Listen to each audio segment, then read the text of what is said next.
Hey everyone, happy Monday. My name is Kevin Tarr. Today is day 3 of Algorithms in Swift. Today we're doing a new problem called Vowels and Consonants, and we're going to basically analyze any string and be able to detect all the vowels and consonants, the number of vowels and consonants that are present within the string. So this is going to be an exciting problem. And today I'm not going to be as straightforward and for loopy as I've been in the past. I'm actually going to be a bit fancy today. I'm going to give you the solution to this problem within 3 lines of code. So let's get to it. Okay, guys.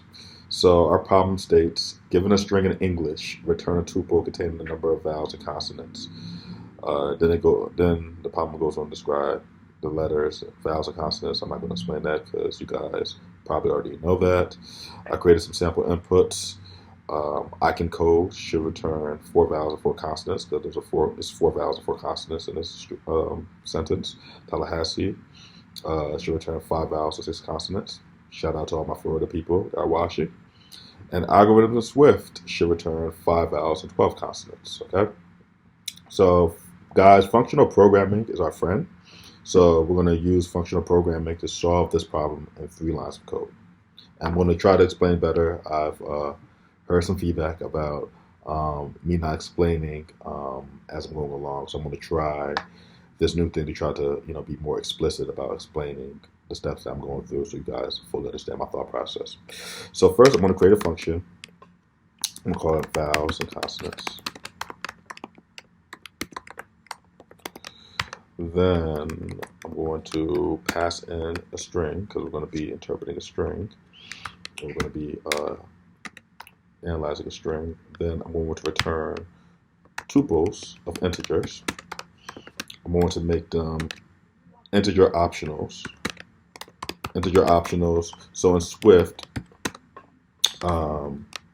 we have this thing called optionals where basically a variable, if a variable can be nil or has a possibility of being nil, Swift requires us to cast it as an optional and give it notice. It's basically protecting the computer from weird behavior, protecting your app from doing weird behavior or crashing.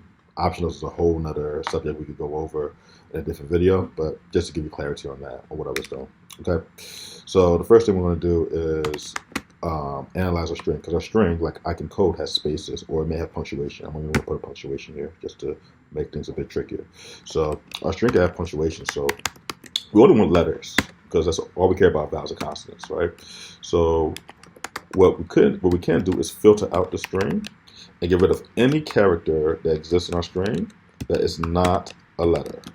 Okay, so that's what we're doing right now. We're gonna go through A and Z, lowercase a and z, and filter out anything that is not any character that is not a letter. Okay, then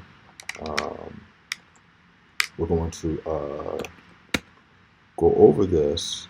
Now that we only have letters, we're going to get our vowels. So we do vowels equals only letters. That filter, create a closure, and say if A, E, I, O, U contains the element we're currently going over, then add that to a new string array. Okay. Oh, sorry, put double $sign. Okay. Add it to a new string. Okay, so see if it contains it, adds it to a new string. So we're getting all the letters, all the vowels within our string. And then we can just, now that we have our vowels, we could basically just return the count of the vowels. And then by nature, since we have our letters, and since we have our letters, only letters, and we have our vowels and our that we've identified the vowels in the string, we just do a simple subtraction problem to identify the consonants, because the total number of letters in our string minus the vowels in our string will only leave us with consonants. So only letters minus only letters dot count minus vowels dot count. Okay. I forgot to label the parameters. Okay. Boom. Okay, so let's just check to see if that works. Vowels and consonants. We put icon code, so this should return. Us 4 vowels and 4 consonants.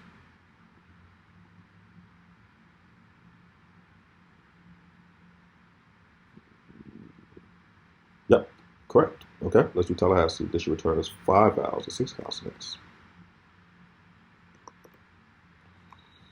We'll leave that period there just to be annoying to see if it actually eliminates all the characters outside of letters. 5 vowels, 6 consonants. Boom. Okay, cool. 2 for 2. And let's do algorithms and Swift. Let's just be really messy. Add some stuff just to throw it off. But we still get 5 vowels and 12 consonants. So this is a very, very succinct way to solve this problem. It makes very good usage of knowledge of functional programming and filtering. You could get some debate about filtering twice within a problem as being computationally expensive.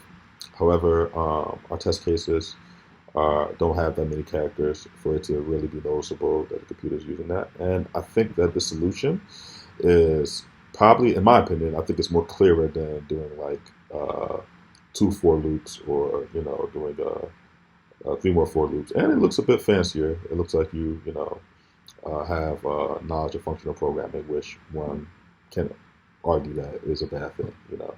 So thank you guys for watching. Hopefully this helps. I've seen this come up quite a bit in interviews, so may your next interview question be this one and you solve it. Thanks. Bye.